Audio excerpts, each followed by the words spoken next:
Episode number 60, Work from Anywhere Challenge, the Internet.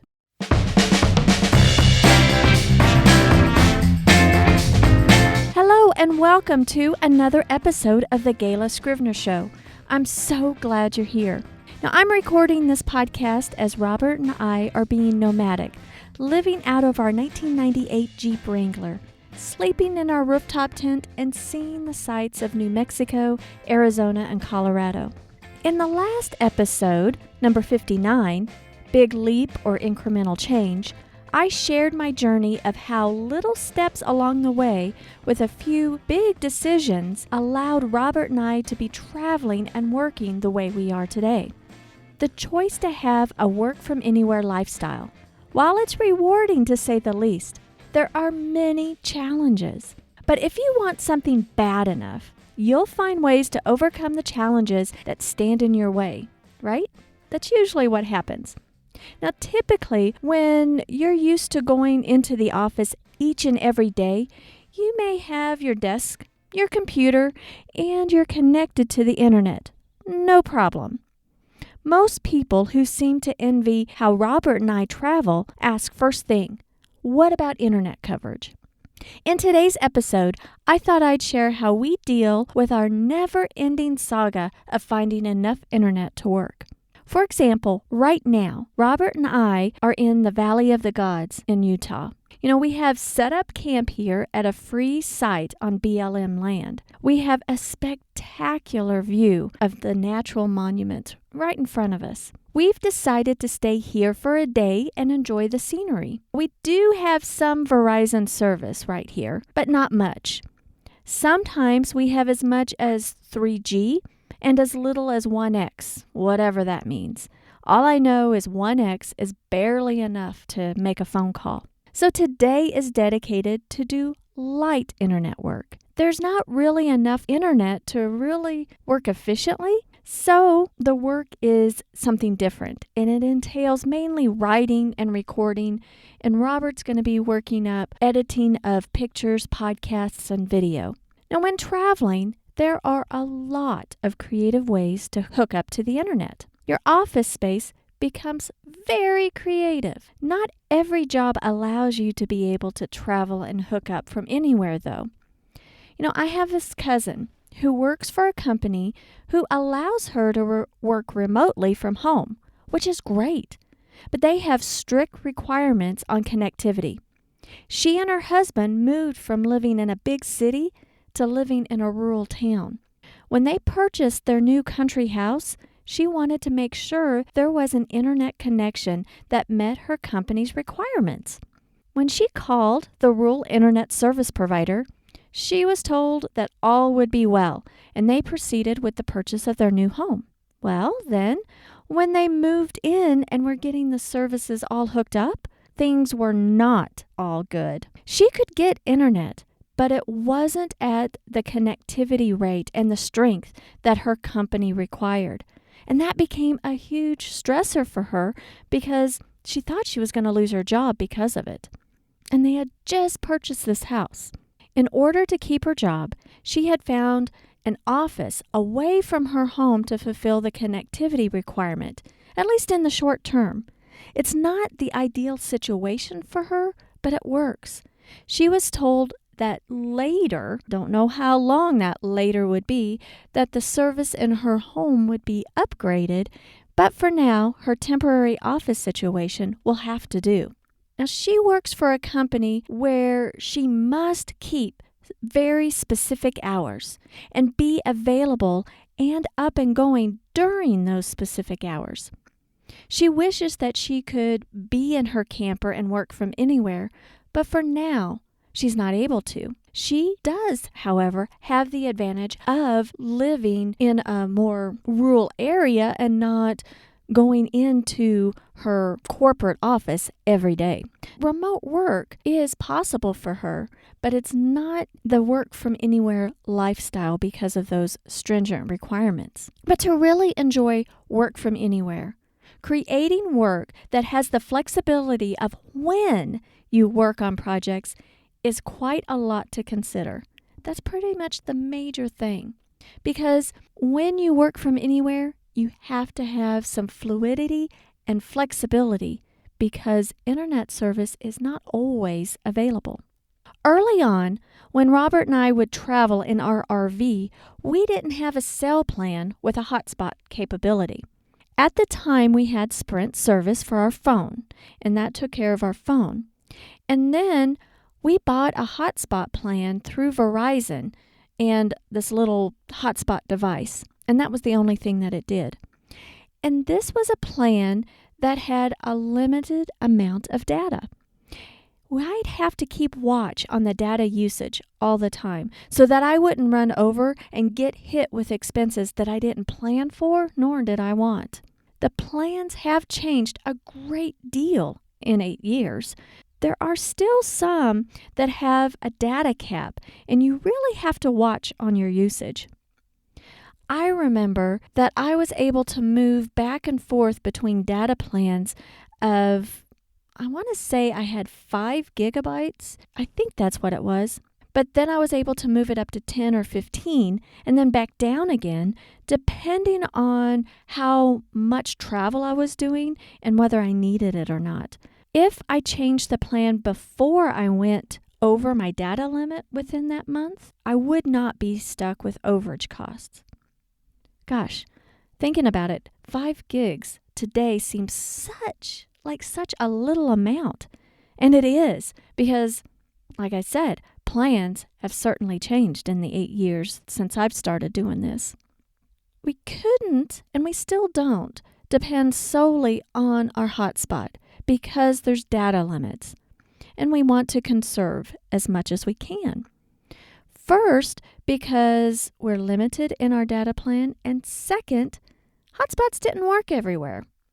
So what are our alternatives?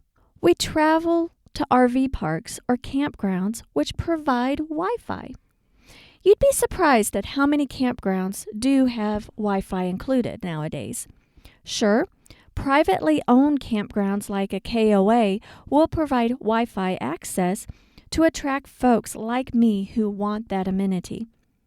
But there are plenty of other campgrounds out there that we've been pleasantly surprised that have great internet. Some great national parks, for example. Mesa Verde, in the southwestern corner of Colorado, has surprisingly good internet for their campground. We stayed there for several days to work and explore. The internet was from a satellite service, and we could see the hotspots were on the shower houses. So what we did, we simply picked a campsite that was close to the shower house. And we had to be patient sometimes because the coverage went up and down a little bit. And then the park ranger said that when a storm system comes in, it was pretty difficult to get online. But when we stayed there, we had great luck at Mesa Verde. If there were to be a big storm system come anyway, there would have been more pressing issues to think about than working on the internet, like staying dry and not having our tent blow away. We didn't really worry about internet when there was a big storm. And then there was Mammoth Cave in Kentucky. Although we didn't have any signal to think of at our campsite, the park provided free Wi-Fi at the visitor center. We stayed at Mammoth Cave for several days to explore. When we needed to work, all we did was simply put our computers in our backpacks and we walked the short distance to the visitor center. We picked out a picnic table and we had focused work time. And if memory serves, we've been at several visitor centers that provided some Wi-Fi and we set up at a picnic table.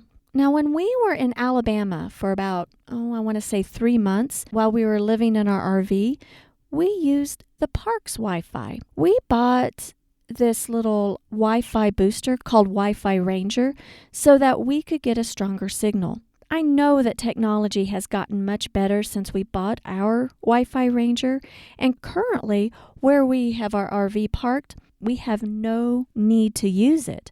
But if you're doing a lot of traveling to parks that have Wi-Fi, you may want to consider getting a booster, because what that does is that it, as the name implies, it kind of boosts that signal. So maybe if you have like 2 bars, it might boost you up to 3 or 4 bars just to make that signal strength a little bit better. But obviously, if there isn't a signal to lock onto, it doesn't do any good at all. But boosters are a help when the signal is a little weaker. Now, of course, when you're traveling, there are coffee shops and fast food places where you can sit, sip, and eat and work. Sometimes those networks, though, aren't very good. Some will shut you off after about 30 minutes, which I can see why, because they don't want you just hanging around sucking down the internet. You don't want to seem like you're hovering there forever. They've got other customers to serve. But for the most part, coffee shops and fast food places are a good place to set up shop sometimes. I remember there was a project that I had to get done when we were in Tennessee. We had our campsite outside the town of Decker, which had absolutely 0 service. We drove into town because I needed to get this project done, and we found a steakhouse that had great Wi-Fi. And we were starving, so how convenient. We went in, we ate, and I worked for a couple of hours while we slowly ate until that task was done, and I felt good enough that we could unplug for a few days. Libraries will be your friend when traveling. When I have a Zoom call scheduled, for example, I like to find a local library. This way, I can plug in and use their internet. We've visited many libraries on our travels. Sometimes the library can become our office for a short amount of time. When we were staying outside of Hot Springs, North Carolina last year, we had absolutely no service outside of town. In fact, the town didn't really have much service. There was no phone, nothing. In the little town of Hot Springs, there were 2 places where we could connect, and that was the Dollar General and the library. In reality, the service at Dollar General was less than satisfactory. Besides, you can't really stand around in a store like Dollar General and try to work. Just not socially acceptable. And in the parking lot, in the Jeep, the signal was just not good enough to reach and do any significant work. So, in Hot Springs, the library became our office for a week. For about 5 days, we would camp outside of town. Then we'd break up camp, drive into town each day, and spend a block amount of time in the library. Now, sure, it was a pain to pack up camp each and every day to go into town, but that's what we needed to do, so that's what we did. Some libraries have private rooms where you can use up to about 4 hours at a time, which is wonderful. It's like having your own office. You can close your door and everything. And I try to do that as much as possible. But most small town libraries don't have that option. So you just make do. They simply don't have the luxury of the space as bigger towns for a private room. Also, another option, and that has wonderful opportunities to take advantage of, are co-working spaces. All over the country, co-working centers are popping up where you can rent space by the day or even the hour. Depending on what you need to do, this could be a very, very good option. Sometimes you would be sharing space in an open area with others, or you may have the option for a private room. I've personally only used one co-working space so far in my 8 years, but I always like to keep that option open. Now, if you're interested in tracking co-working spaces, there's apps and websites like Nomad Space, Regus Office and Meeting Rooms, or Liquid Space. And those are the ones I've perused on and I kind of keep in the back of my mind as we're searching and planning. I'll have links to those in the show notes. Now, camping is Robert and my thing, but sometimes, I'll admit, I will insist on having the comforts of a real living situation, like a real house. We do stay in the occasional hotel, and nowadays, most hotels have internet service. But even though they may advertise it, there are challenges with that. Because sometimes when you get settled in your room, the service is practically non-existent. It all depends on how they have their Wi-Fi system set up. But as of late, Robert and I like finding places at Airbnbs. Now, last fall, after a cold and rainy and muddy time camping, I needed a break. I wanted to get indoors. And we stayed about 3 days in a little cabin outside of Asheville, North Carolina. As the rain was coming down even more and more for several more days, we enjoyed being inside, clean, dry, and working. Not all Airbnbs, though, have internet service, so like with anything else, you just really have to read what's available and read the reviews. You may also need to reach out to the landlord and ask before booking. Since Robert and I have started our travels, we had dropped our Sprint service for our phones and moved to have our phone and data plans on Verizon, and our hotspots are now on our phones. We seem to have much better luck with Verizon service than we did with Sprint, especially in the remote places that we like to go to. Because we like remote places, sometimes in the places that we go, there will simply be absolutely no service. Now, we have a Verizon plan with supposedly unlimited data. I don't have to worry about that 5 gigabytes any longer, or 50 or whatever it was. But you know how it is. Unlimited doesn't really mean unlimited. After so many gigs of data used, then the connectivity slows way down. But so far, by keeping watch of our data usage and using free Wi-Fi as much as possible, we've been doing pretty much okay. Now, the one thing that Robert and I are really considering is buying a cellular booster.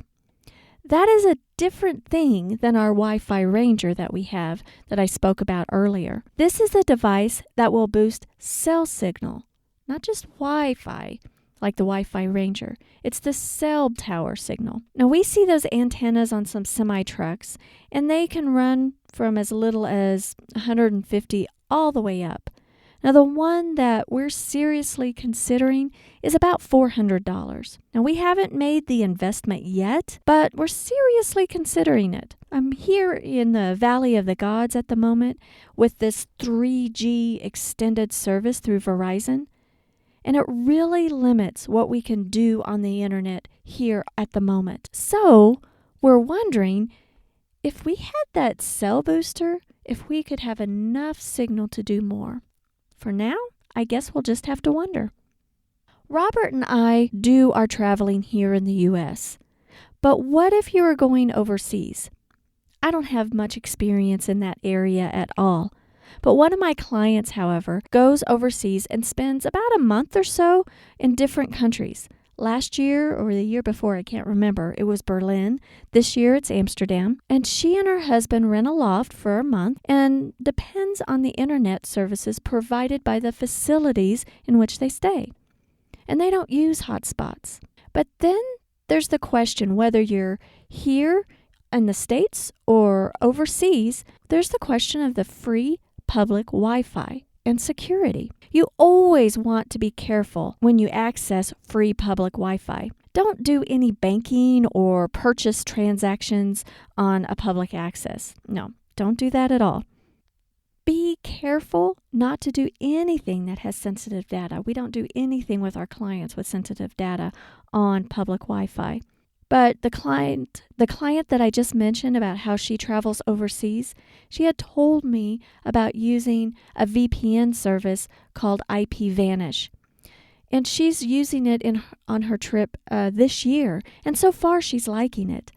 And I'm looking into it and seeing about using it too and adding a level of protection in public places. Now, I'm not going to lie to you. Sometimes it becomes a stressful situation to find internet service. There takes a bit of planning, and sometimes that planning does not plan out like you like. Now, have you seen that movie, that older Robin Williams movie called RV? I'm sure you have. Robert has made me endure that movie more times than I'd want to. I think he finds it more humorous than I do. You know, when Robin Williams is standing on top of his RV with his phone held really high to the sky, just hoping and praying that there was just enough internet signal for that email to go through. There has been times that has been me. That has been me and Robert. It's like, oh, please go through. I've had our hotspot or our phone just in front of me and directing Robert, saying yay or nay on a campsite based off of signal strength. And sometimes we have to change our plans in search for internet signal just to finish projects. And sometimes projects are delayed. And there is a certain amount of stress when it comes to internet challenges.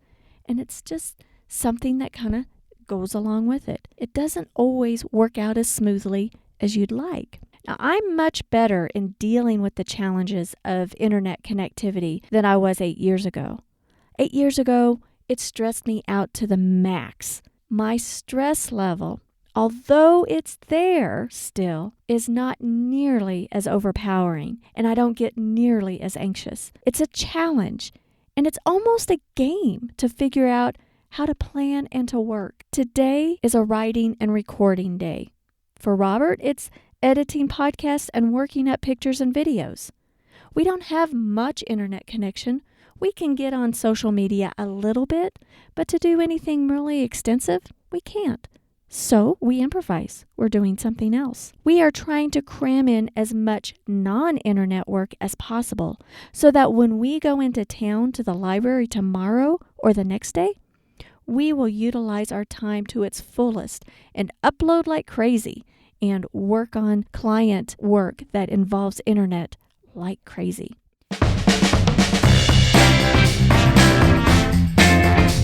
Now, I hope you enjoyed today's episode. I hope by you listening to how Robert and I handle our internet connectivity challenges, that it gives you ideas to branch out and put your office somewhere out of the ordinary. Heck, if you already roam around and work out and about, what creative ways have you connected to the internet? Do you have any funny stories or anything to share? Hop over to my Facebook page, Gayla Scrivener, Work From Anywhere, and comment and share. I'd love to hear from you. There are links in the show notes so you can get there real quickly. Now, if you haven't done so already, please consider subscribing to this podcast in your favorite player, whether it's iTunes, Stitcher, or Google Play, so that you'll be notified when the new episode is released. Thanks for listening, and until next time, be proud of being small, but think big and do big things. Bye-bye for now.